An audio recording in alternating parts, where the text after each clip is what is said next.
Melanjutkan dari cerita sebelumnya.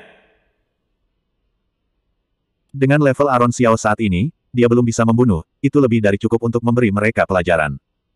Sebelumnya, Aron Xiao berpikir bahwa 300 puisi Tang dan Pantun Song tidak berguna kecuali untuk promosi jabatan, tapi sekarang tampaknya benar-benar bisa menghasilkan banyak uang. Dengan esensi Lamusa modern, kalau dia meraih juara pertama di ujian istana, ditambah dengan dukungan kaisar, dia pasti layak menjadi pejabat peringkat keempat. Apalagi cita-citanya bukan hanya menjadi pejabat peringkat 4, bukan hanya menjadi orang terkaya di dinasti Naemu, dia juga ingin berada di bawah satu orang dan di atas jutaan orang. Hanya dengan cara ini, dia tidak akan diganggu oleh siapapun. Maju, robek mulut mereka. Aron Xiao menunjuk ke cendekiawan kasar tadi. Budak Kunlun dilahirkan dengan rasa misi yang kuat, setelah mengenali tuannya, mereka akan mematuhi dan memenuhi misinya. Aron Xiao memberi perintah dengan ringan, lalu rasa malu serta pengekangan diri di wajah Mutono Wei barusan tersapu bersih. Mutono Wei tinggi dan perkasa, dia melangkah maju dan menyebabkan semua orang mundur dan bubar karena terkejut. Melihat keadaan yang tidak baik, cendekiawan tersebut ingin kabur, tapi Mutono mengulurkan tangannya dan menangkap cendekiawan itu. Pupil cendekiawan itu bergetar hebat, mata Mutono Wei sedingin es, dan tinjunya menghantam terus kepalanya. Tinju itu sekeras batu. Hanya dalam 3 atau 5 pukulan, mulut pria itu hancur, dan darah berceceran dari mulutnya. Ah! Dia meratap tanpa henti, 2 giginya terbang berlumuran darah. Huff! Mutono Wei menggeram pelan, tapi dia tidak melepaskannya. Pria jangkung itu menekan pria itu ke tanah, dengan keunggulan kekuatan dan posisi, bahkan lebih nyaman dan kuat bagi Mutono Wei untuk menghancurkan mulutnya. Saat ini, mata Mutono Wei memerah. Budak hina, ibu tercela, kotoran, menjijikkan. Ini juga kata-kata yang dialami Aron Xiao. Sekarang, setiap kepalan tangan menyatakan bahwa Aron Xiao ingin mereka menelan semua kata ini kembali ke perut mereka. Biar mereka tidak pernah berani memuntahkannya lagi dalam hidup ini. Kekuatan Mutono Wei membuat orang-orang terkejut dan ketakutan. Semua orang tahu bahwa budak Kunlun terlahir sebagai pejuang, tapi karena orang jarang menggunakannya, kebanyakan orang tidak mengetahui kekuatan budak Kunlun yang asli. Ah! Ah! Pria itu menyemburkan buih merah karena dipukul, mulutnya penuh dengan gigi rontok, dia berteriak seperti ayam yang akan disembelih. Bagaimana tubuh cendekiawan yang lemah itu bisa menahan kekuatan yang begitu besar, pria itu dipukuli sampai sakit kepala, matanya memutih, kakinya direntangkan, dan dia pingsan. Mutono Wei yang tangannya berlumuran darah, berdiri tanpa ekspresi, dan menangkupkan tangan sambil berkata, Mutono menyelesaikan misi. Darah menetes dari 10 jarinya, kental dan cerah, itu mengejutkan. Jika Mutono Wei mengejutkan, maka Aron Xiao sang majikannya adalah orang yang benar-benar membuat hati mereka merinding.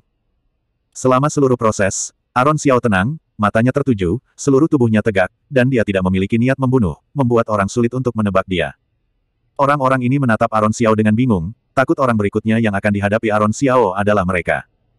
Aron Xiao berharap orang-orang ini belajar untuk diam dan tahu apa yang harus dikatakan dan apa yang tidak boleh dikatakan.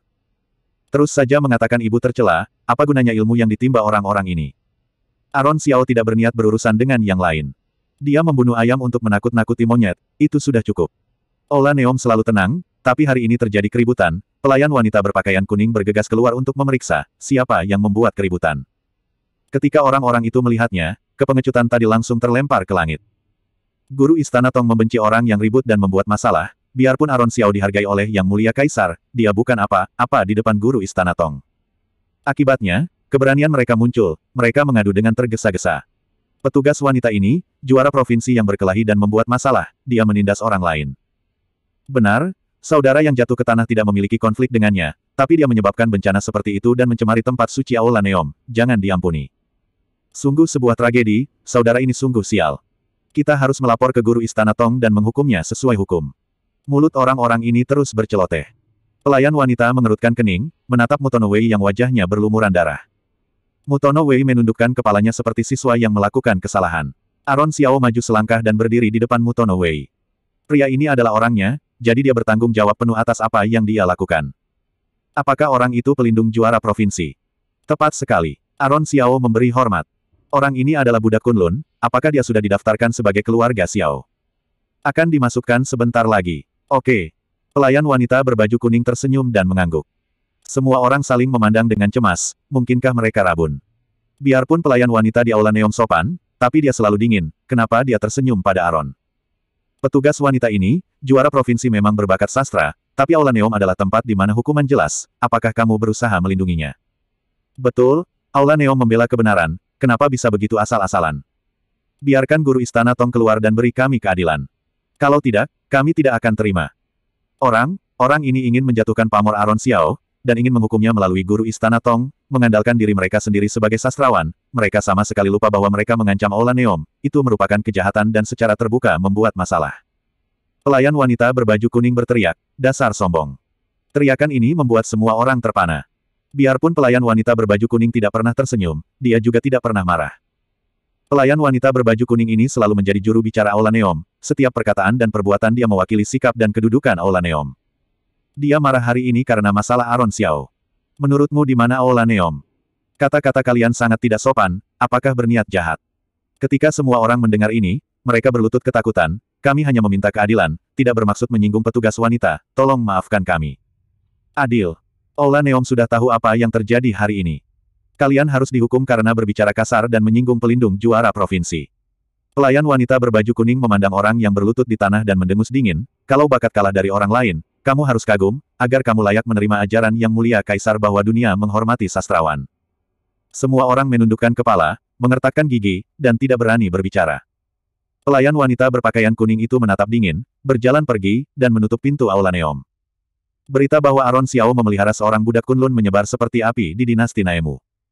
Orang-orang pejabat tingkat rendah pun tidak berani merekrut pengawal dengan santai. Jika mereka memiliki pengawal, mereka memang bisa memberi pelajaran kepada orang lain, tapi pejabat yang lebih tinggi akan mengincarnya, untuk waspada padamu dan ingin memberi pelajaran padamu. Tanpa pengawal, malah tenang dan tidak ada masalah. Aron Xiao tidak hanya menerima seorang budak Kunlun, tapi juga memukuli seorang sarjana dengan parah, biarpun dia tidak bersalah dalam hukum, dia melanggar rutinitas dinasti Naemu dan terlalu mencolok. Maka Xiao menasihatinya untuk tidak menonjolkan diri dan lebih berhati-hati, tapi dia tidak berharap dia malah menjadi lebih agresif. Dia pun tercengang, tapi mengagumi keberaniannya. Kaisar sedang menangani dokumen resmi, dia menghela nafas dari waktu ke waktu, dan meletakkan kuas tinta di tangannya. Menteriku, apakah kamu mengkhawatirkan Aron Xiao? Yang mulia Kaisar, jika sebatang pohon terlalu tinggi maka akan menarik angin di hutan, dia akan musnah. Kaisar tersenyum, kamu adalah orang yang mencintai bakat, mungkin ini pertama kalinya kamu bertemu dengan bakat keras, yang membuatmu sangat mencintai dan membencinya. Putri Tong datang untuk melaporkan kemarin lusa bahwa seseorang memang menyerang juara provinsi dengan kejam. Aku takut. Kebetulan sekali. Kaisar tersenyum dan memotongnya dengan tatapan tenang, terlihat betapa mampunya dia. Jika dia bahkan tidak bisa menangani ini, bagaimana dia bisa mendapatkan pijakan di dinasti Naemu? Bagaimana dia bisa berada di sisiku selangkah demi selangkah? Menteriku, karena dia bertekad untuk mengakhiri dunia yang bermasalah ini, biarkan dia mengambil pena di tangannya, selangkah demi selangkah ke sisiku dengan menginjak darah. Sampai kemari. Kaisar mengetuk meja dengan keras, matanya berbinar. Berita bahwa Aron Xiao membesarkan seorang budak Kunlun juga sampai ke Menteri Sipil di kota Amura. Di antara 12 menteri utama, Menteri Sipil adalah salah satu menteri yang terutama mengurus urusan sipil orang kota Amura, yang setara dengan kantor polisi dalam masyarakat modern. Pada zaman modern Lamusa, Menteri Sipil adalah jabatan yang sangat menguntungkan dengan status yang sangat tinggi. Menteri Sipil memiliki yurisdiksi atas pergudangan sembako, keuangan, penetapan harga, gudang harta kerajaan, dan pengelolaan sawah, yang masing-masing bertanggung jawab atas penyimpanan biji-bijian, pasokan bahan, penyesuaian harga, kasir perbendaharaan, dan urusan persawahan. Menteri Sipil dinasti Naemu hanya bertanggung jawab atas pendaftaran kartu keluarga dan pengumpulan serta pengelolaan perbekalan, yang merupakan tugas yang kurang menguntungkan. Biarpun berstatus tinggi, dia memiliki sedikit kekuatan nyata. Oleh karena itu, pejabat Menteri Sipil sangat malas dibandingkan dengan orang-orang dari departemen lain. Jika sesuatu yang baru terjadi di kota Amura, Menteri Sipil harus menjadi yang terdepan dalam informasi tren. Belakangan ini, budak Kunlun menjadi topik hangat Menteri Sipil. Aron Xiao mengangkat budak Kunlun sebagai pengawal, jadi dia harus datang ke Menteri Sipil untuk menghapus status budak Kunlun itu dan memasukkannya ke kartu keluarga Aron Xiao. Sebagai orang paling populer di kota Amura baru-baru ini, para pejabat dari semua level di Menteri Sipil sangat menantikannya, mereka semua penasaran seperti apa rupa Aron Xiao yang begitu berbeda. Sudah datang. Pengawal di pintu berlari masuk dengan tersandung dan bersemangat, dia datang. Pejabat tertinggi di Menteri Sipil adalah Sugeng Su selaku pejabat peringkat kedua, dia terkenal karena keramahannya kepada bawahannya. Penjaga itu berteriak sambil masuk. Dia tidak menyalahkannya, tapi matanya berbinar, apakah itu Aron Xiao? Tepat, betul. Seperti kata pepatah, balok atas tidak lurus maka balok bawah akan bengkok. Energi gosip pengawal hampir sama dengan Sugeng Su, dia mengangguk dengan antusias, hampir mematahkan kepalanya. Tidak apa-apa, baiklah, aku tahu, Sugeng Su buru-buru meluruskan seragam resminya, berdeham, semua orang mengambil posisi masing-masing. Ya, para pejabat besar dan kecil, menyingkirkan kacang dan kuaci, lalu memandangi gerbang dengan gugup dan diam. Pada hari biasa, sangat sedikit orang yang datang ke Menteri Sipil, jadi biarpun ada orang dusun yang datang, mereka merasa heran. Aron Xiao memimpin Mutono Wei masuk. Begitu kakinya menginjak ambang pintu Menteri Sipil yang tinggi, dia tanpa sadar menariknya kembali. Di sini terlalu sepi.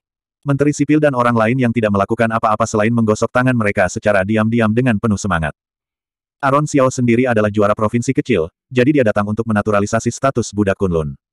Dia adalah orang pertama di dinasti Naemu yang melakukan ini. Begitu dia muncul, semua orang menahan napas dan mata mereka berbinar. Aron Xiao tinggi dan tampan, biarpun pakaiannya tidak mahal, tapi bersih dan pantas. Wajahnya tidak hanya terlihat kutu buku, tapi juga energi, dan matanya berbinar, seolah-olah dia bisa melihat melalui alam semesta dengan sekali pandang. Berdiri di gerbang tinggi dan besar, dia benar-benar memandang rendah dunia. Aron Xiao ragu-ragu sejenak, tapi tetap berjalan dengan langkah besar. Sugeng Su kembali sadar, menyapanya dengan senyuman dan berkata, "Apa yang ingin kamu lakukan di sini?" Pita yang melingkari pinggang orang ini adalah pita biru bersegel perak, itu seharusnya salah satu dari 9 menteri utama. Aron Xiao memberi hormat dan berkata, "Salam Pak Menteri Sipil." Sebelum datang ke sini, Aron Xiao sudah siap, bagaimanapun, pindah kartu keluarga adalah masalah besar, dia harus memikirkan prosedurnya terlebih dahulu. Tapi kali ini, Aron Xiao jelas tidak menyangka para pejabat Menteri Sipil begitu antusias, itu sangat berbeda dengan institusi lainnya. "Aduh," kata Aron Xiao, Sugeng Su tidak bisa menyembunyikan keterkejutan dan pujiannya, "Mengapa mata juara provinsi begitu cerah sehingga bisa mengenali aku sekilas?" "Bagus, hari ini kamu datang untuk memasukkan budak Kunlun kamu ke kartu keluargamu, kan? Ayo, aku akan urus untuk juara provinsi." Aron tersenyum, orang ini dengan jelas mengenalinya pada pandangan pertama, tapi dia berpura-pura menanyakan apa yang dia lakukan, kemudian menjawab pertanyaannya sendiri. Aron Xiao hanya menjawab satu kalimat, Sugeng Su sudah mengatakan 5 atau 6 kalimat, tidak berlebihan untuk mengatakan bahwa dia cerewet, Tuan Su ini agak menarik. Dia mengibaskan lengan bajunya, menunjuk ke arah Mutono dan berkata sambil tersenyum, "Kamu sangat beruntung, kamu tidak hanya bisa menyingkirkan perbudakan, tapi juga mengikuti dia sukses di masa depan. Ayo, hapus dulu perbudakan, lalu daftar kartu keluarga baru lagi." Sugeng Su sangat antusias, mengambil pena dan mulai bekerja. Yang lain memandang Aron Xiao dengan senyum dan penghargaan di mata mereka. Setelah Aron Xiao datang ke dinasti Naemu, itu juga pertama kalinya dia merasakan kebaikan dari begitu banyak orang. Sugeng Su bekerja keras untuk menulis, mencap beberapa segel merah besar, bang-bang, dengan gesit, pejabat kecil tidak bisa tidak mengedipkan mata padanya, jangan terlalu antusias, sehingga orang lain melihat tembus karakter Menteri Sipil. Awalnya si Menteri Sipil memang tidak berstatus, ditambah lagi dia hangat dan ramah, apa bedanya Menteri Sipil dengan paman tua yang berjualan sayur di pasar sayur. Tanpa diduga, Sugeng Su tidak melihat isyarat dari bawahannya, dia membatalkan status budak Mutono Wei dengan cepat, dan dengan senyum cerah di wajahnya, kerutan di sudut matanya terjepit, seolah-olah dia takut Aron Xiao akan menyesal, status budak sudah dibatalkan, ayo ambil nama. Coba lihat bagaimana keberuntunganmu. Sugeng Su tersenyum dan memerintahkan seseorang untuk membawa sebuah kotak kayu besar dengan semua karakter Cina di dalamnya. Sesuai aturan, setelah budak Kunlun dibebaskan dari perbudakan, mereka tidak bisa memilih nama sendiri, pemberian nama budak Kunlun diambil alih oleh pemerintah. Apalagi namanya hanya boleh memiliki 2 karakter. Apa yang disebut pemilihan nama oleh pemerintah adalah membiarkan budak Kunlun menggambar nama secara acak di dalam kotak, dan 2 karakter yang ditarik akan menjadi nama pada pendaftaran kartu keluarga mereka. Mutono Wei mengambil 2 secara acak dan menyerahkannya kepada Sugeng Su dengan hormat. Awalnya, Aron Xiao tidak peduli soal penamaan, nama apa saja sama saja. Tapi, setelah Sugeng Su membaca 2 kata itu, seluruh tubuh Aron Xiao gemetar, dan seluruh tubuhnya tampak dikejutkan oleh arus listrik dalam sekejap. Ini mati rasa dan mengejutkan. Sugeng Su membuka undian itu dan membaca, "Ken Bai.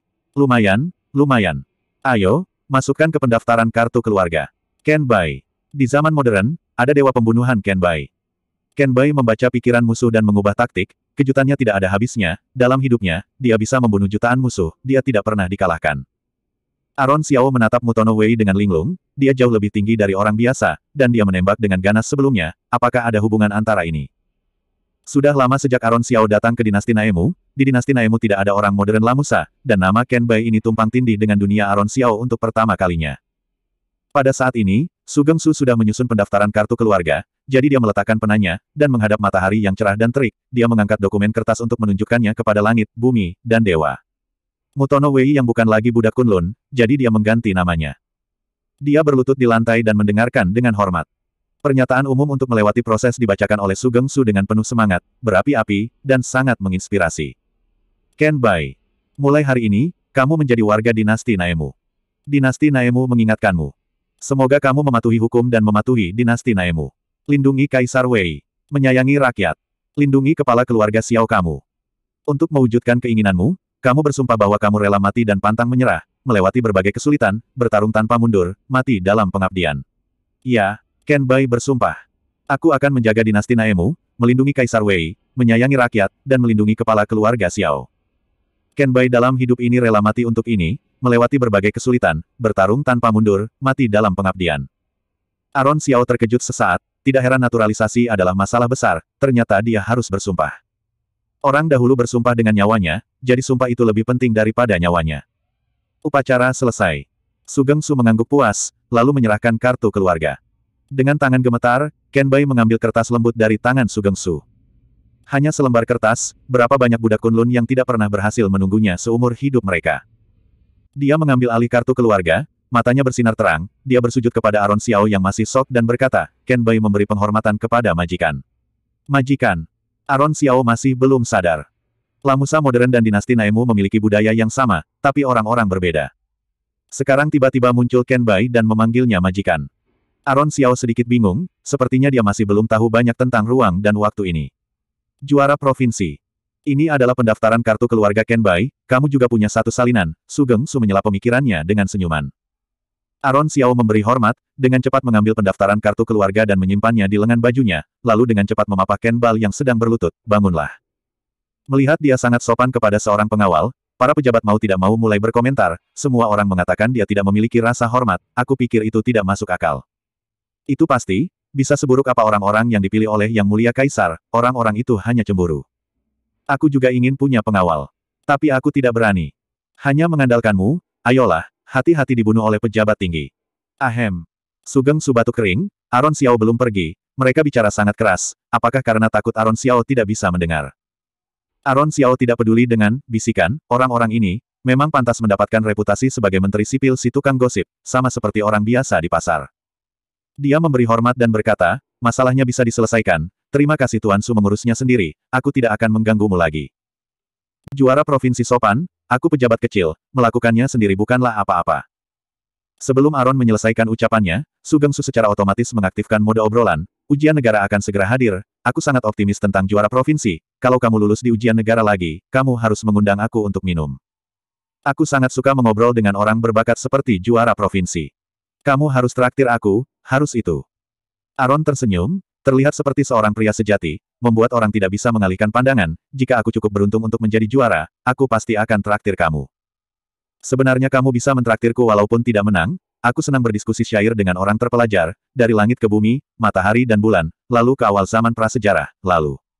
Batuk, batuk, batuk. Bawahan Sugeng Su terbatuk dengan panik, bagaimana bisa berbicara seperti itu, bagaimana mungkin bilang orang tidak lulus. Biarpun semua orang di Menteri Sipil bisa mendengar bahwa Aaron Xiao sangat buruk dalam matematika dan bakal tidak bisa lulus di ujian negara, tapi Tuan Su keterlaluan. Bawahannya dengan panik mengingatkan baru Sugeng Su menyadari bahwa dia sudah mengekspos. Dia segera membuang senyumnya dan berkata dengan benar, sungguh, lebih baik jika kamu menang, jika kamu tidak menang, kamu bisa mengundang pejabat kecil sepertiku minum. Bawahan itu menopang dahi mereka, Tuan Su benar-benar memalukan bagi Menteri Sipil. Tanpa negara, tidak ada keluarga, dan tanpa keluarga kecil, tidak ada keluarga besar. Tuan Su bertanggung jawab atas pendaftaran kartu keluarga, itu merupakan hal paling dasar di negara dan hal terpenting di negara besar. Bagaimana bisa hanya pejabat kecil? Merupakan hak istimewa bagiku untuk bisa minum dengan Tuan Su. Setelah aku jadi juara, orang pertama yang kuundang pasti Tuan Su.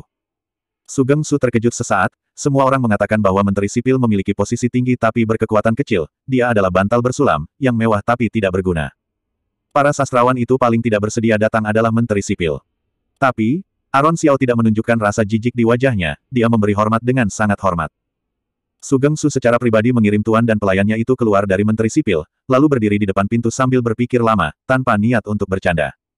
Ketika melihatnya hari ini, Aaron Xiao benar-benar luar biasa seperti yang dikatakan Yang Mulia Kaisar. Dia berdiri menghadap angin untuk waktu yang lama, tiba-tiba bawahannya berteriak dengan tidak sopan, Tuan, ayo kerja. Melihat Aaron Xiao menghilang di ujung jalan yang panjang, Sugeng Su kembali sadar, melangkah ke gerbang, dan berkata sambil tersenyum, aku datang. Mengapa kamu mendesakku? Keluarga Xiao. Keluarga Xiao sangat meriah hari ini. Untuk merayakan bergabungnya Ken Bai, Ibu Xiao membuat semeja besar hidangan. Mangkuk berisi daging babi tumis cabai diletakkan di tengah, yang merupakan hidangan utama terpenting hari ini. Aser juga mengeluarkan satu kendi arak yang paling harum.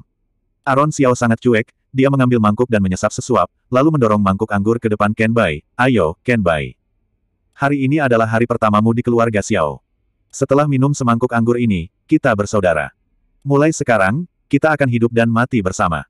Kita akan berbagi suka dan duka. Ya, Tuan. Ken Bai menganggapnya sebagai perintah, segera mengambil anggur, mendongak dan minum. Bagus. Aron Xiao bahagia hari ini.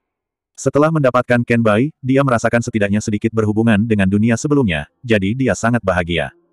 Dia menuangkan semangkuk anggur lagi dan menyerahkannya kepada Aser. Aser, ayolah. Kita bertiga adalah saudara yang baik. Minum. Aser tidak percaya, dia menatap kosong ke mangkuk di depannya. Tuan menantu. Aku juga. Kenapa panggil Tuan menantu? Kamu bukan lagi budak kediaman keluarga Qin. Aku juga bukan orang kediaman keluarga Qin. Mulai sekarang, panggil saja aku kakak. Aron Xiao memasukkan anggur ke tangannya. Aser menangis, baik, terima kasih kakak karena menghargai Aser. Aser pasti akan menjadi anjing penjilat kakak yang baik dalam hidup ini. Anjing penjilat diajarkan oleh Aron Xiao kepada Aser, Aron Xiao bilang anjing penjilat berarti yang paling setia.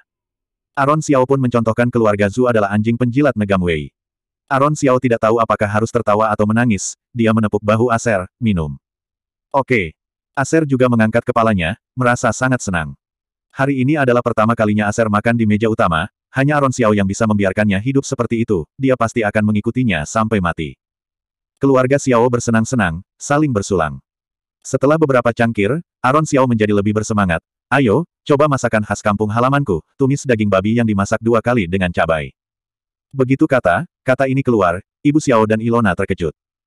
Dulu, mereka bisa mengerti hal-hal aneh yang dia katakan, tapi Aron Xiao selalu tinggal di pinggiran kota Beijing, dia belum pernah mencoba hidangan ini, jadi bagaimana bisa dikatakan khas. Mata Ibu Xiao memancarkan jejak kesedihan, tapi dia tidak banyak bicara, dia menuangkan anggur dan mengambil makanan untuk mereka sambil tersenyum. Aron Xiao memberi Aser sepotong cabai merah, ini cabai. Ada sensasi terbakar di mulut. Mati rasa di tenggorokan dan panas di badan. Setelah beberapa saat, kamu akan merasa mati rasa di sekujur tubuh dan terasa gembira sekali.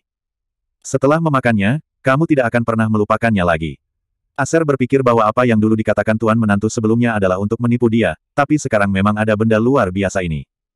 Semua orang mencicipinya dengan sumpit, menjulurkan lidah untuk mengendurkan makanan pedas, dan minum air setelah makan. Setelah makan, semua orang kepanasan sehingga mata mereka merah dan telinga mereka merah, dan punggung mereka berkeringat deras. Tapi seperti yang dikatakan Aron Xiao, hal yang luar biasa ini benar-benar membuat ketagihan, sangat memuaskan. Di luar halaman keluarga Xiao, sesosok tubuh langsing dan cantik mencengkeram sapu tangan dengan erat.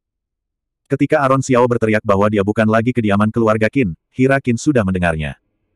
Sekarang Aron Xiao terang-terangan tidak tinggal di keluarga Qin, dan berbicara dengan liar dan tidak sopan. Selain marah, dia melihat ke pintu keluarga Xiao yang tertutup, dan tiba-tiba merasa agak malu.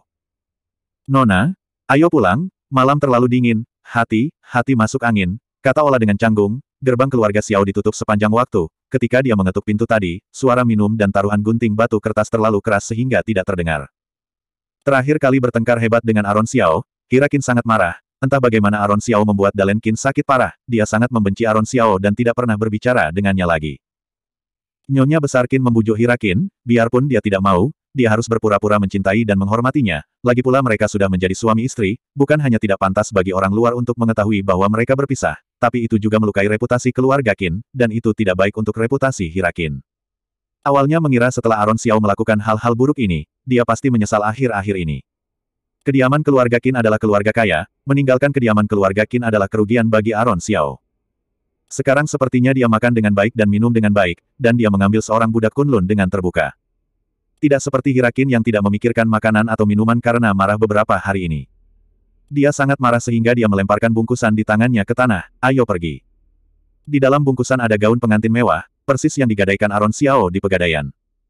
Nama Aron Xiao di kota Amura semakin terkenal dari hari ke hari, tak pelak lagi sejarah masa lalunya akan dibongkar oleh pembuat onar.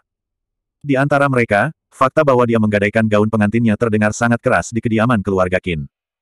Di jalan-jalan dan gang-gang, rakyat jelata meletakkan sepiring kacang dan segelas anggur, dan ada banyak diskusi. Menantu keluarga Qin yang bermartabat itu, dulunya sangat miskin sehingga dia menggadaikan gaun pengantin. Mungkinkah kediaman keluarga Qin bahkan tidak memberinya makan, jadi dia menggadaikan gaun pengantin.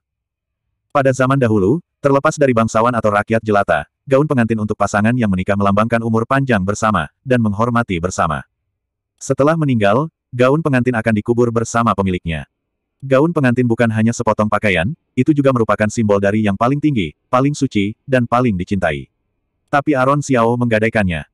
Semua orang menebak secara berbeda, tapi mereka menebak beberapa situasi yang sama, yang satu lapar, yang lain kesulitan, dan yang ketiga miskin, tapi mereka tidak pernah berpikir bahwa karena ibunya yang sakit sehingga dia harus melakukannya sebagai upaya terakhir. Uang hasil gadai, selain membeli beberapa pena, tinta, kertas, dan batu tinta, sisanya dihabiskan untuk keluarga. Aaron Xiao tidak menggunakan uang sepeser pun. Setelah Aaron Xiao menjadi juara provinsi, Kaisar Yang Mulia menghadiahkan tael emas, yang memudahkan dia untuk menebus gaun pengantin, tapi dia sekian lama tidak pergi, mungkinkah dia lupa? Tidak peduli mengapa Aaron Xiao tidak menebus gaun pengantinnya, ketika dia menggadaikan gaun pengantinnya, dia sudah mempermalukan kediaman keluarga Qin. Beberapa hari yang lalu, ketika Nyonya Besar Qin pergi ke pesta, dia diam-diam diejek oleh wanita penggosip, barulah wanita tua itu tahu bahwa menantunya ternyata menggadaikan gaun pengantin. Pada jamuan makan, Nyonya Besar Qin sangat malu, wajahnya membiru untuk beberapa saat, dan pucat untuk beberapa saat, dia tidak bisa memegang sumpit dengan mantap, dan tidak bisa memakan makanannya. Dia tidak bisa bertahan lagi, ketika dia kembali dari perjamuan lebih awal, dia sangat marah pada Malek Qin dan Hira Qin segera setelah dia kembali ke kediaman keluarga Qin. Keluarga Qin yang bermartabat benar-benar digosipkan orang hanya karena 50 tael.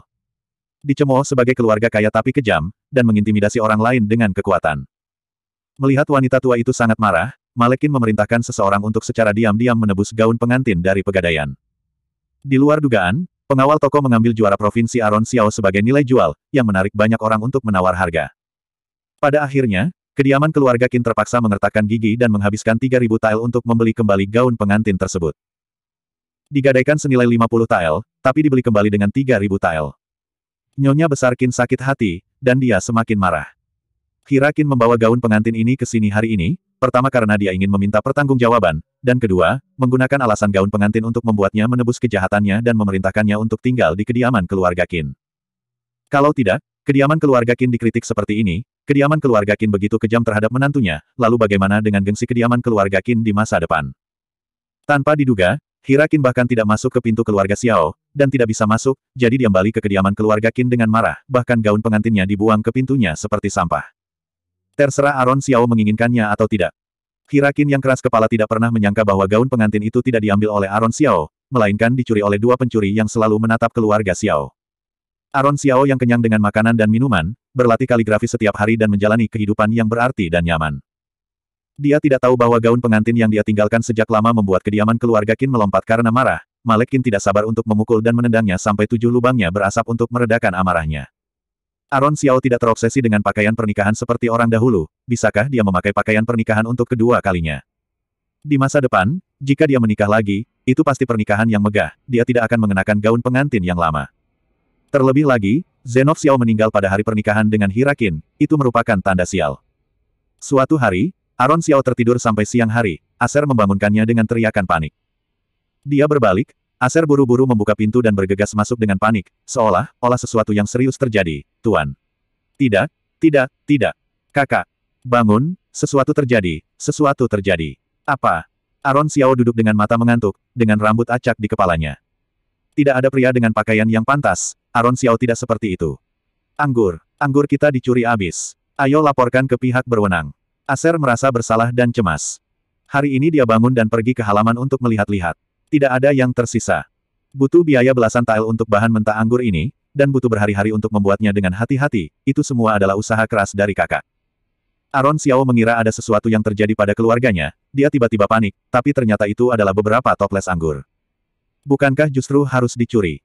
Yang paling dia takuti adalah tidak ada yang mencurinya, jadi Aaron Xiao berbalik dan berkata dengan bingung, Ken Bai, tarik Aser pergi. Ya Ken Bai, yang bisa menunggu di pintu, dengan mudah menarik keluar Aser yang lemah dan tak berdaya yang hendak menangis tanpa air mata. Kak, anggur itu berharga, setidaknya temukan jalan. Aser memohon saat dia keluar. Aaron Xiao menutup matanya, tidak bisa menahan diri untuk menguap dan berkata, mulai sekarang, jika kamu berteriak tentang hal sepele seperti itu, aku akan memukulmu. Oh, karena anggur sudah dicuri, menurut metode yang aku ajarkan kepadamu, buatlah 10 kendi lagi. Ya. Ilona Xiao menyaksikan Aser yang keluar sambil menangis, lalu berkata sambil tersenyum, kakak menggertak Aser, yang besar menggertak yang kecil. Bangun, Ibu membuat teh mabuk untuk kakak. Ibu bilang, saatnya belajar setelah minum teh. Hari-hari ini, Aaron Xiao secara pribadi memeriksa anggur yang dibuat Acer, dia tanpa sadar minum terlalu banyak. Biarpun dia tidak merasa sakit, Ibu Xiao yang berbudi luhur masih membuat teh mabuk. Aaron Xiao berdiri tegak, tidak mengantuk sama sekali. Ujian negara akan berlangsung setengah bulan lagi, jadi inilah waktunya untuk mempersiapkan diri dengan baik. Di Lamusa kuno, ujian desa disebut ujian musim gugur, dan ujian negara disebut ujian musim semi. Ujian desa adalah ujian provinsi, sedangkan ujian negara adalah ujian nasional. Pada bulan Maret tahun berikutnya setelah ujian desa, mereka yang lulus ujian desa akan datang ke kota Amura dari seluruh negara untuk berpartisipasi dalam ujian negara. Tapi, frekuensi ujian dinasti Naemu adalah setahun sekali, sehingga waktu ujian negara sangat ketat, dan ujian negara jatuh tempo 2 bulan setelah ujian desa. Setengah bulan setelah ujian negara, itu adalah ujian istana. Tidak ada jalan raya di dinasti Naemu, tapi transportasi jalur air lumayan. Sebagian besar peserta ujian negara dari seluruh negeri berangkat dari jalur air untuk pergi ke kota Amura. Bagi mereka yang tidak tinggal dekat sungai, maka bergegas menempuh perjalanan malam dengan berkuda, demi ikut ujian di ibu kota. Banyak kuda peserta ujian negara yang mati kelelahan. Ujian negara diadakan 1 putaran dalam setahun, dan waktunya sempit, para penguji tidak punya banyak waktu untuk bersiap. Peserta ujian negara di luar kota Amura, selama 2 bulan, kebanyakan dari mereka sedang menempuh perjalanan. Kandidat yang terdaftar di kota Amura semuanya belajar matematika dan kaligrafi di rumah atau di ruang belajar mereka sendiri, tapi Aaron Xiao yang bahkan tidak mengerti matematika, tidak belajar keras di rumah malah menerima seorang budak Kunlun di luar aula Neom. Banyak orang yang diam-diam mencemoohnya karena pasrah. Seperti yang diharapkan, orang dengan latar belakang keluarga rendah hanya memiliki sedikit pengetahuan, menjadi juara provinsi sudah cukup baginya. Sekolah paling terkenal di kota Amura disebut Pustaka King Yuan. Pustaka King Yuan adalah sekolah negeri, sebagian besar anak bangsawan di kota Amura pernah belajar di Pustaka King Yuan selama 1 atau 2 tahun. Para peserta ujian negara dinasti Naemu yang terkenal, juara pertama, juara kedua, dan juara ketiga berturut-turut, akan membuka kelas di sini dari waktu ke waktu. Anak bangsawan kota Amura paling heboh saat kelas dimulai. Semua orang ingin mendapatkan nasihat dari para peserta ujian negara, untuk meningkatkan pengetahuan mereka dan mencapai puncak. Yang bisa masuk Pustaka King Yuan adalah orang kaya atau bangsawan, banyak anak orang miskin yang haus ilmu, tapi mereka semua terhalang di luar pintu. Anak orang miskin ditolak di luar pintu, itu dianggap sopan, jika mereka terus mengganggu, wajar jika mereka dipukuli sampai setengah mati. Pada hari ini, anak bangsawan sepulang sekolah keluar dari Pustaka King Yuan, mereka tertarik dengan bau arak yang menyengat sebelum naik kereta. Mereka mencari aromanya, ternyata ada 2 penjual wine yang sedang menjual wine. Orang yang melewati sini, jangan sampai ketinggalan. Ini arak terbagus kota Amura, dewa pun tidak akan pergi setelah meminumnya.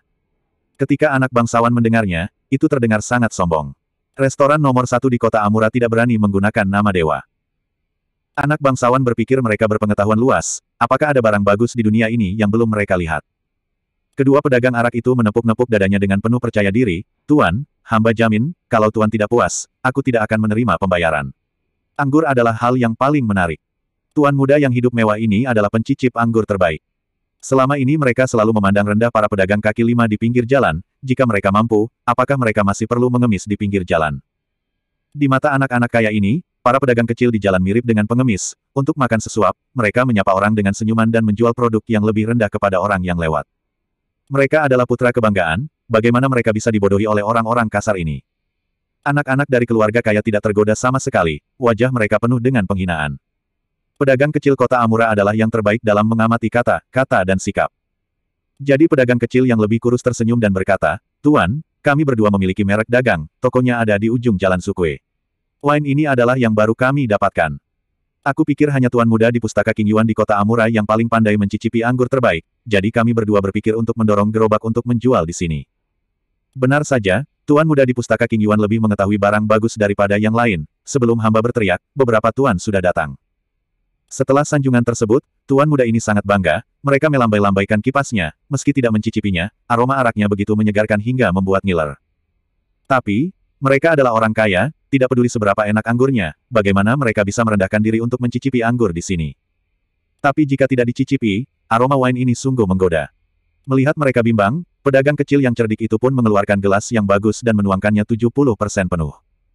Pedagang kecil itu mengatakan bahwa tuan dari Pustaka King Yuan adalah yang terbaik dalam mencicipi anggur, biarpun ada pujian tapi itu adalah kebenarannya.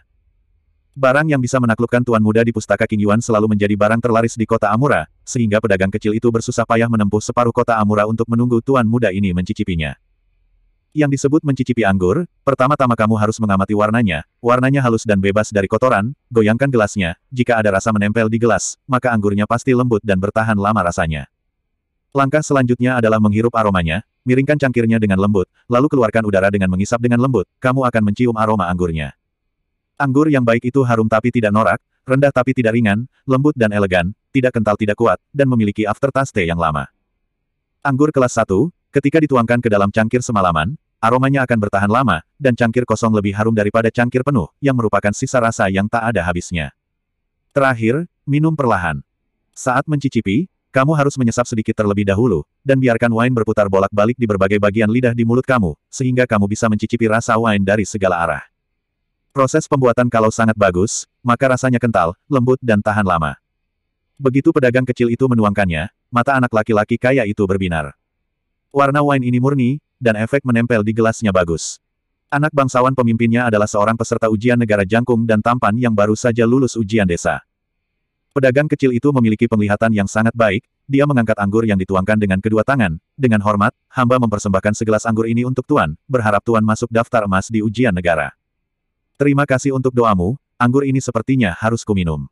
Peserta ujian negara itu mengguncang kipasnya, aroma anggur muncul di wajahnya, itu benar-benar kelas atas. Tidak jauh dari sana, ada seseorang yang menonton dari pinggir jalan, dan mendengus dingin. Dia jelas sangat ingin minum, tapi dia membuat banyak alasan, seolah-olah minum segelas anggur akan menurunkan statusnya. Tuan muda, silakan. Mengambilnya dengan santai, menundukkan kepalanya dan menciumnya, lalu menyesapnya. Setelah anggur masuk ke mulut, rasanya agak pedas, yang sangat berbeda dengan anggur biasa. Tapi setelah rangsangan ini, dia mencapai karakteristik anggur kelas atas, lembut dan elegan, dengan sisa rasa yang tak ada habisnya. Anggur kota Amura seperti air putih dibandingkan dengan anggur ini. Anggur yang enak.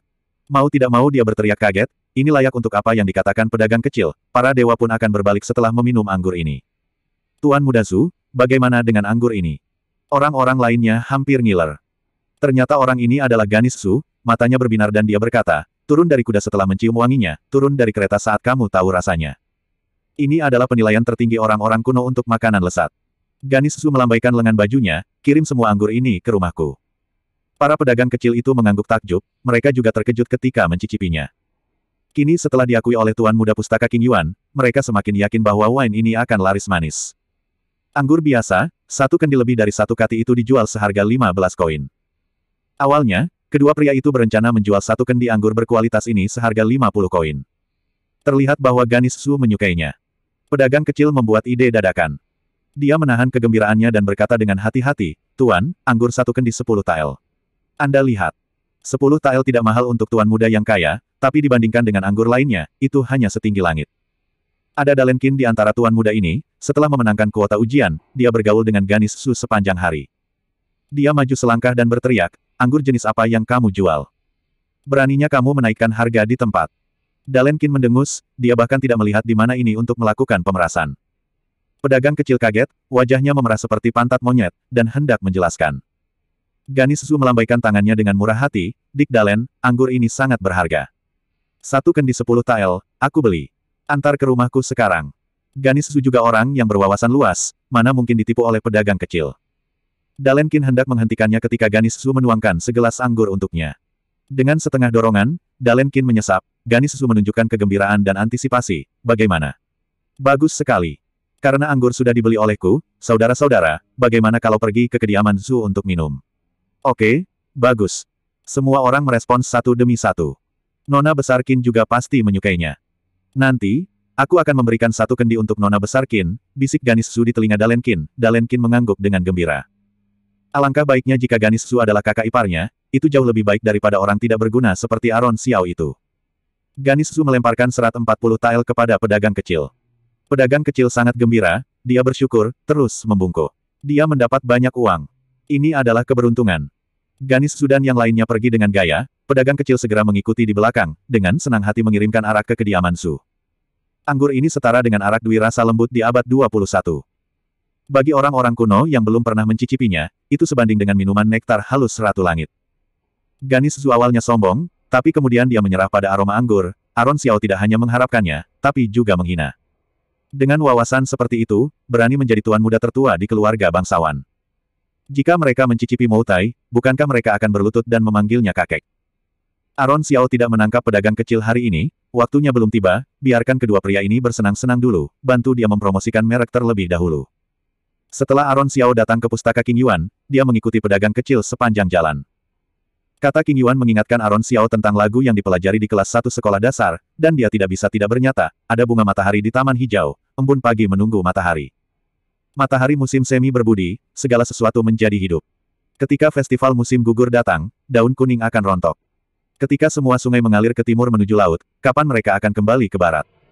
Jika tidak bekerja keras di masa muda dan kuat, sia-sia sedih di hari tua. Puisi ini mendesah bahwa waktu cepat berlalu dan hidup singkat, juga mendorong orang untuk memanfaatkan waktu dengan baik, memahami kehidupan yang cepat berlalu, bekerja keras dan membuat perbedaan selagi masih muda. Qing Yuan digunakan sebagai nama sekolah, itu cukup tepat. Begitu Aron menyelesaikan leluconnya, salah satu dari mereka sangat bersemangat, menggelengkan kepalanya dan menghela nafas dengan emosi yang tak terbatas, kata yang indah, kata yang indah. Anak muda tidak bekerja keras, sia-sia sedih di hari tua. Orang dahulu sangat gembira dengan puisi yang dipelajari oleh seorang siswa sekolah dasar. Ketika Aron Xiao berbalik, dia melihat seorang lelaki tua berambut putih. Pria tua itu berpakaian bagus, sederhana dan rapi, dan tampak berseri-seri. Postur dan temperamen ini, kalau ditambah dengan kacamata, itu adalah gambaran yang tepat dari seorang guru bahasa. Dia juga berada di luar pustaka Qing Yuan, jadi Aron Xiao menangkupkan tangan memberi hormat dan berkata, "Salam instruktor." Yang disebut instruktor adalah pengajar dan pendidik. Pada zaman dahulu, instruktor setara dengan guru formal, dan termasuk pejabat tingkat 8, membimbing cendekiawan atau peserta ujian sarjana yang terkenal, sehingga mereka bisa berkonsentrasi pada studi mereka dan mendapatkan ketenaran. Melihat Aron Xiao cerdas, tenang, dan fasih, lelaki tua itu memeriksa dengan cermat, tidak ada orang seperti itu di pustaka Qing Yuan. Dia berpikir lama sebelum membelai janggutnya dan berkata, "Apakah kamu juara provinsi Xiao?" "Ya. Ujian negara akan segera tiba, kandidat yang bisa menjadi peserta ujian, semuanya sedang mempersiapkan ujian di pustaka Qing Yuan, mengapa kamu tidak datang ke sini?"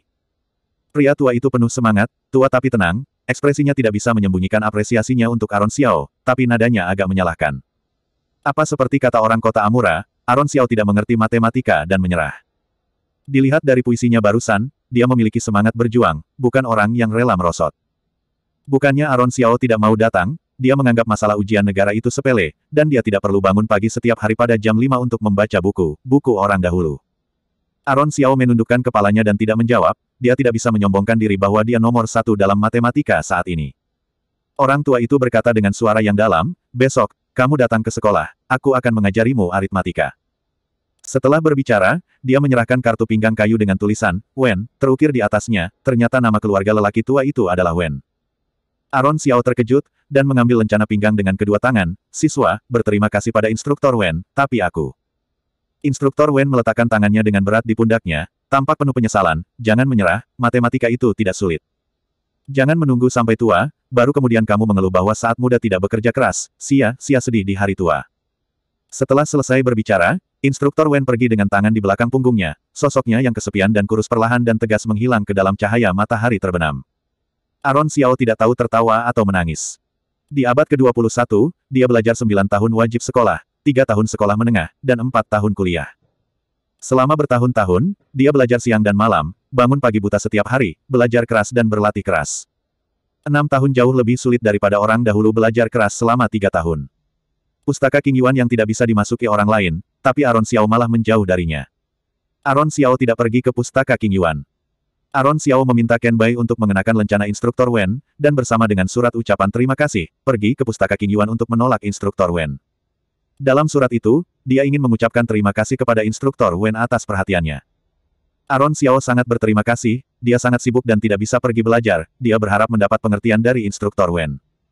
Dalam surat itu, Aron Xiao juga mengatakan bahwa dia tidak buruk dalam berhitung, tidak seperti kata orang luar, mohon instruktur Wen jangan khawatir. Hari ini, orang-orang di kota Amura melihat instruktur Wen yang setara master di dinasti Naemo berdiri di depan pustaka Qing Yuan dan melihat ke jalan setiap sepulang sekolah, seolah-olah dia sedang menunggu seseorang. Tapi setiap hari tidak berhasil melihat orang yang dia tunggu itu. Pada akhirnya, dia pergi kesepian dengan tangan di belakang. Di kota Amura, orang yang bisa menandingi bakat Makas Cao adalah instruktur Wen, yang bernama asli Hufon Wen. Tidak bisa mendapatkan bakat membuat dia tidak memikirkan makanan dan minuman, tidak bisa tidur. Makas Cao mendengar bahwa lelaki tua kuno ini jarang makan dan minum akhir-akhir ini, jadi dia mencari tahu karena siapa. Tidak masalah jika dia tidak bertanya, tapi ketika dia bertanya, lelaki tua kuno ini menyukai orang yang sama dengannya, Aaron Xiao. Tiba-tiba, hubungan kedua orang yang sudah tegang itu semakin tidak menyukai satu sama lain saat bertemu di pemerintahan. Maka Zhao adalah peringkat kedua, dan Hu Fengwen adalah peringkat ke-8. Biarpun posisi jabatan tampaknya yang satu lebih tinggi dari yang lainnya, sebenarnya hampir sama. Hu Fengwen meremehkan pejabat sepanjang hidupnya. Kaisar mencoba mempromosikannya berulang kali, tapi ditolak. Dia hanya ingin menjadi guru yang baik, mengajar dan mendidik orang, dia tidak tertarik pada intrik. Kaisar tidak punya pilihan selain membiarkannya mengambil alih pustaka Qing Yuan, setara dengan pejabat tingkat 2. Aaron Xiao tentu saja tahu siapa yang dia tolak. Orang bermarga Wen di pustaka Qing Yuan yang bisa membiarkannya masuk sekolah begitu saja, itu tidak lain adalah Hu Fengwen. Hu Fengwen, sebagai guru tingkat master dinasti Naemu, sangat mahir dalam sastra dan matematika. Hu Fengwen sudah mengajar 2 generasi kaisar. Anak bangsawan bisa mendapatkan nasihatnya saja akan tersenyum dalam mimpinya. Hari-hari ini, Aaron Xiao sedang meninjau matematika kuno sesuai ingatannya, tidak peduli dengan urusan luar. Setelah Ken Bai berjaga, kecuali pedagang kecil yang sengaja mencuri arak, dia tidak pernah melihat seekor lalat pun. Aaron Xiao memandang Ken Bai dari waktu ke waktu dan melamun. Jika dia benar-benar dewa pembunuh Ken Bai itu, bukankah terlalu berlebihan baginya untuk menggunakan dewa pembunuh sebagai pengawalnya? Yang paling lelah adalah Aser, yang membuat anggur setiap hari. Kakak bilang bahwa anggur dicuri setiap hari, jadi harus dibuat setiap hari, tidak bisa dihentikan. Ketika Aaron mempelajari buku-buku itu, dia diam-diam melihat bagaimana perkembangan penjualan anggur dari 2 pedagang kecil itu. Dalam 10 hari terakhir, semua anggur yang dicuri oleh kedua pencuri ini terjual habis, tidak ada satu hari pun yang tersisa. Dari mulut ke mulut, nama sudah terbentuk sekarang dan menyebar, semua orang tahu bahwa Jalan Sukue memiliki toko kecil anggur, para dewa tidak akan pergi setelah meminumnya. Arak di toko ini hanya dijual di gang dekat pustaka Qing Yuan. Kedua pencuri ini cukup lihai, mereka mengetahui bahwa membawa nama pustaka Qing Yuan yang terkenal untuk menciptakan momentum bagi diri mereka. Saat ini arak pedagang kecil masih cepat habis terjual, semakin banyak arak yang dijual semakin mahal harganya, satu kendi sekarang sudah 20 tael, dan menjadi favorit tuan muda. Aaron Xiao yang tahu betul apa yang terjadi, ketika melihat bahwa pedagang kecil sudah menutup kiosnya, dan dia berencana untuk pulang. Jalan memang sempit bagi orang yang bermusuhan, dia menabrak Dalen Qin begitu dia menoleh. Aaron Xiao, apa yang kamu lakukan di sini? Semua orang memanggilnya juara provinsi, tapi Dalen Qin tidak repot-repot memanggilnya begitu. Selama Aaron Xiao adalah menantu kediaman keluarga Qin, dia bukan apa-apa di mata Dalen Qin. Aaron mengangkat kelopak matanya, dan berkata dengan lembut, terakhir kali kamu bertemu dengan kakak ipar, kamu sakit selama 3 hari 3 malam, apa kamu masih belum mengingatnya? Ketika Dalen Qin mendengar ini, wajahnya langsung menjadi pucat, dan dia berkata dengan marah, apa yang aku lakukan padamu sekarang? Memanggilmu dengan namamu apa dianggap sebagai pelanggaran? Jangan mencoba menakutiku, aku tidak takut padamu. Aaron Xiao berkata dengan sedikit penyesalan, tampaknya adik ketiga memiliki ingatan yang buruk. Terakhir kali berguling-guling di lantai, tabib datang pun tidak ada obatnya. Dalen Qin juga sangat ketakutan, dia melihat alis Aaron Xiao sudah berkerut, jadi Dalen Qin akan menangis lagi, dia tidak mau, dia takut orang lain mendengarnya, dia berkata dengan suara rendah, kakak ipar. Betul itu, patuh. Aaron Xiao menepuk kepalanya, dengan penuh kasih seperti membelai anjing kuning di rumah. Dalen Qin tutup mulut, peserta ujian lain akan segera pulang sekolah, dia tidak boleh terlihat bersama Aaron Xiao, dia mengerutkan bibirnya, dan berbisik, kakak ipar, apakah ada hal lain? Jika tidak, aku akan pergi dulu. Beritahu kakakmu, jangan datang mencariku lagi, aku sudah putus hubungan dengannya. Aaron Xiao tahu bahwa Hirakin pernah mengunjungi keluarga Xiao dan mengetuk pintu. Wanita seperti Hirakin yang bermesraan dengan pria secara pribadi, dia tidak ingin bertemu lagi. Dalen Qin terkejut, dan hendak mengatakan sesuatu, tapi seorang pria menarik Aaron Xiao kembali, lama tidak bertemu, juara provinsi. Kamu datang ke pustaka Qing Yuan, kenapa kamu tidak masuk dan duduk? Oh, aku lupa, juara provinsi bukan anak bangsawan, tidak memenuhi syarat untuk masuk. Ketika Dalen Qin melihat orang itu datang, wajahnya memerah. Ganis Su serta yang lainnya melihatnya bersama Aaron Xiao. Dulu, Dalen Qin membual di depan anak bangsawan betapa Aaron Xiao takut pada orang-orang keluarga Qin. Jangan lihat keberanian Aaron Xiao di luar, di depan Dalen Qin, Aaron Xiao hormat kepada adiknya ini. Anak bangsawan juga tahu bahwa Aaron Xiao harus menyapa nyonya besar Qin setiap pagi, dengan berlutut selama setengah jam, bahkan harus menuangkan air cuci kaki untuk Malek Qin di malam hari. Kalau orang-orang keluarga Qin terlayani dengan baik, mereka akan menghadiahi Aaron Xiao dari Lamusa dengan sejumlah uang saku. Dengan jumlah sekecil itu, Aaron Xiao sangat senang. Intinya, di mulut Dalen Qin, Aaron Xiao adalah anjing kediaman keluarga Qin, yang tidak berani ke barat jika disuruh ke timur, dan tidak berani duduk jika diminta berdiri. Keluarga Qin adalah raksasa, Dalen Qin adalah cucu yang paling disukai keluarga Qin. Anak bangsawan secara alami mempercayai kata-katanya 100%. Kualifikasi apa yang dimiliki menantu yang dibeli orang untuk datang ke pustaka King Yuan, dan kualifikasi apa yang dia miliki untuk berdiri berdampingan dengan kelompok anak bangsawan. Di mata mereka, meski hanya batu bata di dekat pustaka King Yuan, Aron Xiao tidak layak berdiri di atasnya. Sebelumnya, Aron Xiao menggadaikan gaun pengantin, membuat Hirakin yang berada di ujung hati Ganis Su itu dipermalukan. Ganis Su semakin tidak suka pada Aron Xiao. Dick Dalen, biarpun juara provinsi adalah menantu yang dibeli, tapi kamu tidak memberitahu dia bahwa biarpun dia menjadi juara, pustaka King Yuan bukanlah sesuatu yang bisa dimasuki siapapun. Dia tidak memiliki latar belakang keluarga dan tidak punya uang. Bagaimana pustaka King Yuan bisa menerimanya? Untuk apa kamu bicarakan ini tanpa alasan? Dalen Qin terkejut, dia melambaikan tangannya dan berkata, Kak Zu salah paham, kakak iparku. Tidak, Aron Xiao kebetulan lewat. Pustaka King Yuan adalah sekolah terbaik di kota Amura, siapa yang tidak mau datang belajar di sini? Terlebih lagi, jarak pustaka King Yuan itu setengah kota Amura dari rumah Aron Xiao, kebetulan lewat. Anak bangsawan menunjukkan sarkasme, dan berkata, Kak Dalen, kamu benar-benar polos, bagaimana kebetulan seperti itu bisa terjadi, aku pikir dia datang untuk mencuri ilmu secara diam-diam. Haha, mencuri ilmu adalah salah satu perbuatan rakyat dinasti Naemu yang paling memalukan. Pengetahuan dinasti Naemu memiliki label harga, seperti halnya masyarakat modern. Buku bagus dan guru bagus bernilai mahal. Kaisar menghadiahkan 100 tile emas untuk Aron Xiao, itu tidak cukup baginya untuk mendengarkan 10 pelajaran dari Hu Fonwen. Mencuri ilmu tidak diragukan lagi adalah bajingan tidak tahu malu, mendapatkan sesuatu secara gratis, dan masih bermimpi.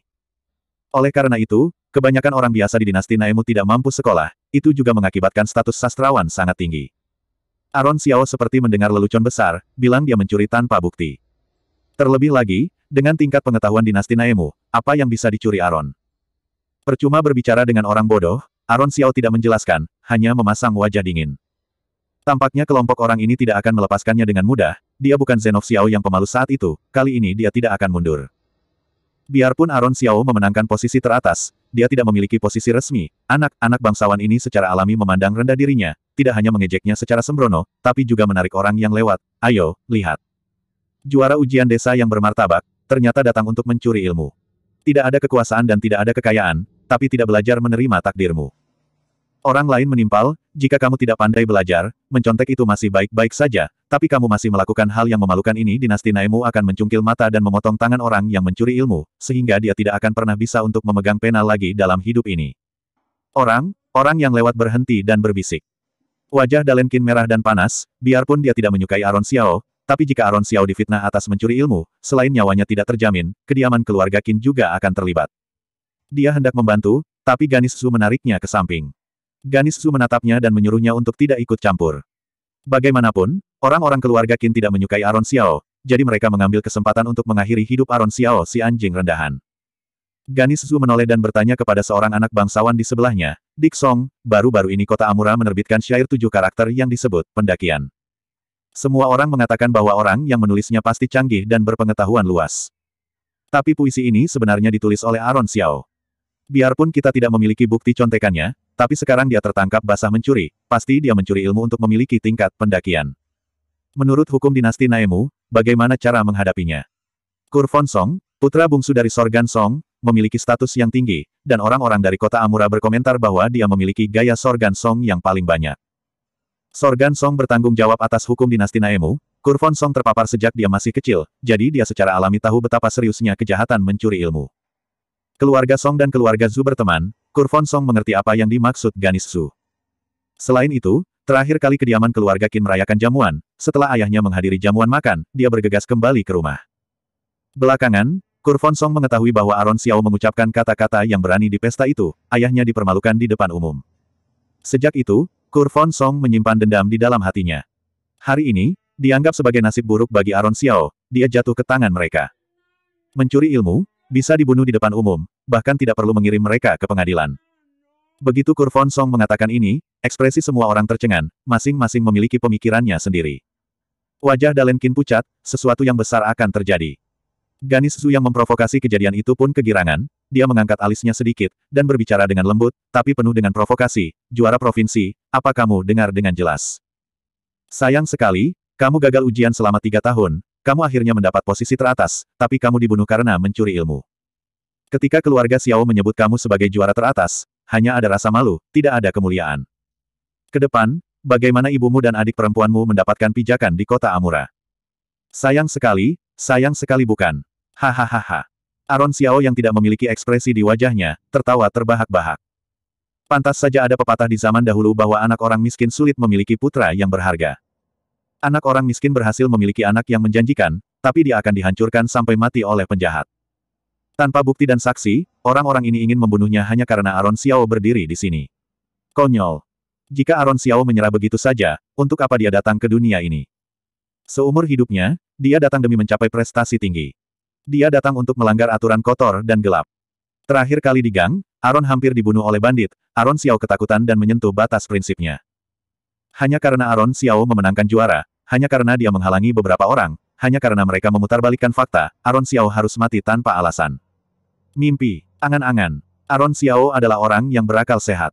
Kalau berniat membunuh orang di setiap kesempatan, itu melanggar jalan keharmonisan. Prinsip dasar Aron Xiao adalah bersikap masuk akal dalam segala hal. Matanya yang dalam terlihat muram, melihat wajah orang yang berpuas diri dan bersemangat tinggi ini. Katanya aku mencuri ilmu, apakah kalian punya bukti? Hahaha. Ganis Su paling membenci Aron Xiao meminta bukti.